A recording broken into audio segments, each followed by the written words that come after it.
Guys, आज की video की स्टार्टिंग हुई है कॉफ़ी बनाने से एंड मैंने अभी फटाफट ब्लैक कॉफ़ी बना लिया है एंड अब इसको पी के मैं निकलूंगी जिम के लिए। बाय द वे अभी बजे हैं दोपहर के 2 एंड मैं अभी थोड़ी देर पहले ही उठी हूँ क्योंकि आज मुझे सोने में ना बहुत ज़्यादा लेट हो गया था। मतलब मैं अराउंड सोई थी 8 या 8:30 बजे के अप्रॉक्स, तो मुझे लेट हो गया आज उठने में। एंड सच में कल रात ना मुझे नींद ही नहीं आ रही थी। मैं बेड में गई थी अराउंड 5 बजे के करीब, बट मुझे फिर भी नींद नहीं आ रही थी, पता नहीं क्यों। बट ना जो चीज़ें हमारे हाथ में नहीं है, हम उस चीज़ों पे जब ध्यान देते ना तो नींद चैन सब हट जाता है। और कल रात को भी मैं कुछ यही फेस कर रही थी। मतलब इतने एनजाइटी हो रही थी मुझे कि ये इतना टफ एग्जाम है, नहीं हुआ तो क्या करेंगे। बहुत ज़्यादा नेगेटिव नेगेटिव चीज़ें सोच रही थी मैं कल। बट ना फिर मेरे दीदी ने मुझसे ये बोला कि ये सारी चीज़ें हमारे हाथ में नहीं है, हमारे हाथ में है क्या, बस मेहनत करना।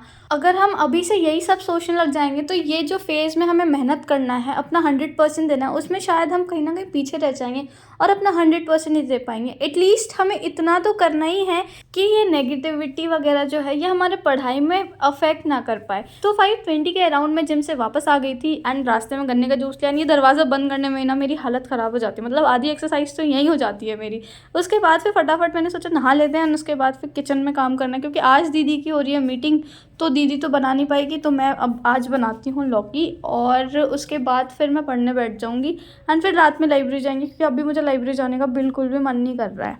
अच्छा, एक और चीज़, लास्ट वीडियो में मैंने ये बताया था कि मैं वो ऐप यूज़ करती हूँ जिसमें टाइमर लगा हुआ है, तो वो ऐप का नाम टाइमर अंटिल है। लास्ट वीडियो में मुझे याद नहीं आ रहा था ऐप का नाम, बट टाइमर अंटिल है। बहुत लोगों ने मुझे कमेंट करके ये पूछा था कि ऐप का नाम बता दो, तो टाइमर अंटिल अगर आप प्ले स्टोर में सर्च करोगे तो आपको मिल जाएगा होपफुली। तो काम करने के बाद मैं अपना फर्स्ट स्लॉट स्टार्ट करूँगी जिसमें मुझे करना है अपने लेक्चर्स। वर्ल्ड हिस्ट्री चल रहा है आजकल मेरा एंड वर्ल्ड हिस्ट्री ख़त्म होने के बाद आई डोंट नो कौन सा सब्जेक्ट स्टार्ट होगा। मैंने अपना कुछ ऐसा बना रखा है कि अगस्त तक में मैं ethics, world history, polity complete कर लूँगी। सितंबर में भी मैं पॉलिटी रिवाइज़ करूँगी, हिस्ट्री करूँगी, ज्योग्राफी का रिवीजन चलेगा, इकोनॉमिक्स चलेगा, करंट अफेयर तो हर उसमें चलेगा। अक्टूबर में मेरा ऑप्शनल इकोनॉमिक्स और हिस्ट्री चलेगा, नवंबर में ऑप्शनल। एंड नवंबर में मैंने अभी प्लान नहीं करा है कि मुझे क्या क्या पढ़ना है। अगर नवंबर में मुझे कोई ऐसा लगेगा कि हाँ ये पोर्शन मेरा वीक है तो मैं वो पोर्शन नवंबर में करूँगी। तो जब तक मैं पढ़ती हूँ तब तक आपके लिए एक छोटी सी मैं इन्फॉर्मेशन लेके आई हूँ। तो मैं बात कर रही हूँ एक ऐसे ही साथी की जो हमेशा से देते आया है बच्चों को हैशटैग सपने देखने की आज़ादी, और इस आज़ादी के त्यौहार पर आप सभी के लिए पीडब्ल्यू लेकर आया है ढेरों उपहार।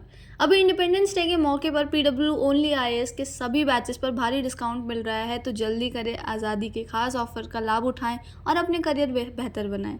याद रहे कि ये ऑफर सिर्फ 20 अगस्त तक वैलिड है। पीडब्ल्यू लेकर आया है foundation batches for year 2024 and 2025। संकल्प 2.0 2025 इन इंग्लिश बैच जो सिर्फ ₹9,999 में है। संकल्प 2.0 2025 के लिए हिंदी बैच है सेम प्राइस में। प्रहार 2.0 2024 के लिए इंग्लिश बैच जो ₹7,999 में है। प्रहार 2024 2.0 बैच हिंदी मीडियम के लिए भी 7,999 ही है। And Titan 4.0 2024 English medium batch है जिसकी फ़ीस सिर्फ और सिर्फ 7,999 है। And UPSC aspirant optional subject की इंपॉर्टेंस तो जानते ही हैं एंड इस बात को पीडब्ल्यू बहुत ज़्यादा अच्छे से समझता है एंड हमारे लिए लेके आया है ऑप्शनल बैचेस जिसकी फ़ीस बहुत ही ज़्यादा अफोर्डेबल है। एंड साथ ही साथ पीडब्ल्यू का कॉम्बो भी अवेलेबल है, main batch plus optional batch. And साथ ही साथ सीसेट की प्रिपरेशन करने के लिए पीडब्ल्यू ने लॉन्च किया है सीसेट मेस्ट्रो बैच जो कि 24 जुलाई से ऑलरेडी स्टार्ट हो चुका है एंड जिसकी फ़ीस सिर्फ 3,999 है। तो अगर आप भी आईएएस बनना चाहते हैं एंड अपने प्रिपरेशन को और भी अच्छे से करना चाहते हैं तो मैं आपको रिकमेंड करूँगी पीडब्ल्यू ओनली आईएएस। लिंक मैंने डिस्क्रिप्शन में डाल दिया है, वहाँ से जाके कोर्सेज परचेज कर सकते हैं। मेरा कूपन कोड यूज़ कर सकते हैं, उससे आपको 500 का इंस्टेंट डिस्काउंट मिलेगा। सो गो एंड चेक नाउ।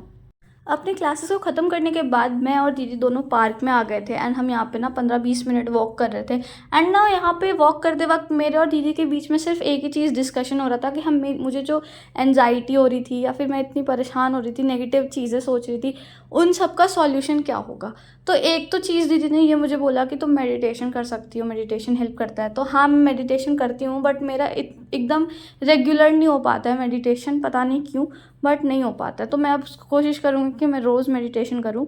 पहली चीज़ तो ये। दूसरी चीज़ ये कि मेरे दिमाग में हमेशा ये चीज़ें चलना चाहिए कि ये जो रिज़ल्ट है ये हमारे हाथ में नहीं है, हमारे हाथ में सिर्फ मेहनत करना है। तो आई गेस ये सारी चीज़ें हेल्प करेगी हमें कि हम जो ये हमारा ओवर थिंकिंग है वो कम कर सके। एंड मैं आपको सच बताऊँ, मैं बहुत ज़्यादा ओवर थिंक करती हूँ। स्टार्टिंग में जब मैंने अपना यूट्यूब चैनल बनाना स्टार्ट करा था तो मुझे ना एक एक कमेंट से बहुत फ़र्क पड़ता था, और आज मुझे अगर कोई नेगेटिव कमेंट करता है तो मुझे आज घंटा फ़र्क नहीं पड़ता। मतलब मुझे लगता है कि यार हाँ, मतलब कैसे कर लेते। जो लोग मुझे कह रहे हैं कि भाई तुमसे नहीं होगा, भाई तुमसे कौन सा हो गया। तो अगर आप लोगों को भी ऐसा लगता है कि आप परेशान हो, एंजाइटी हो रही है, स्ट्रेस हो रहा है, तो थोड़ा मेडिटेशन करो, खुले हवा में सांस लो, नेचर के साथ टाइम स्पेंड करो। मुझे पर्सनली ये सारी चीज़ें बहुत हेल्प करती है। होपफुली आपको भी ये हेल्प करे। और एक चीज़ हमेशा अपने माइंड में रखो कि यार ये टाइम है स्ट्रगल करने का, तो थोड़ा तो स्ट्रगल करना ही पड़ेगा। देखो, ये जो स्ट्रगल है ये हमारे लाइफ का एक पार्ट है। हमारे पेरेंट्स इतना स्ट्रगल कर रहे हैं कि वो हमें इतना अच्छी एजुकेशन दे सके, हमें हर तरह से सपोर्ट करते हैं, तो हमें भी ऑब्वियसली स्ट्रगल करना ही पड़ेगा अपने पेरेंट्स को खुशियाँ देने के लिए। और वो स्माइल जो हमें रिजल्ट में अपना नाम देखने के बाद मिलेगा, तो उसके लिए कुछ ना कुछ तो पे करना ही पड़ेगा। एवरीथिंग हैज़ अ प्राइस, ठीक है। तो इतना मत सोचो, जो होना होगा अच्छा होगा। रिजल्ट हमारे हाथ में नहीं है, बट हाँ, मेहनत करना हाथ में है तो मेहनत करते हैं। एंड यार कंसिस्टेंसी मेंटेन रखो, क्योंकि मुझे ऐसा फील होता है कि इस एग्ज़ाम में टॉपर्स और जो नहीं क्लियर कर पाते हैं उनमें एक डिफरेंस यही होता है कंसिस्टेंसी का। मतलब अगर तुम 12 घंटे रोज़ नहीं भी पढ़ रहे हो और रेगुलर 8 से 9 घंटे पढ़ रहे हो, तो यार मुझे ऐसा फील होता है कि तुम आगे हो उनके कंपैरिजन जो हफ्ते में 4 दिन 12 घंटे पढ़ रहे हैं एंड बाकी के दिन वो 4-5 घंटे, ठीक है। तो इतना नहीं सोचना है, हमें बस मेहनत करना है। एंड ये सोचो कि जब वो कर सकता है तो मैं क्यों नहीं कर सकता हूँ। तो करते इस वीडियो को यहीं पे एंड। बाय बाय, मिलते हैं आपसे नेक्स्ट वीडियो में, तब तक पढ़ते रहिए।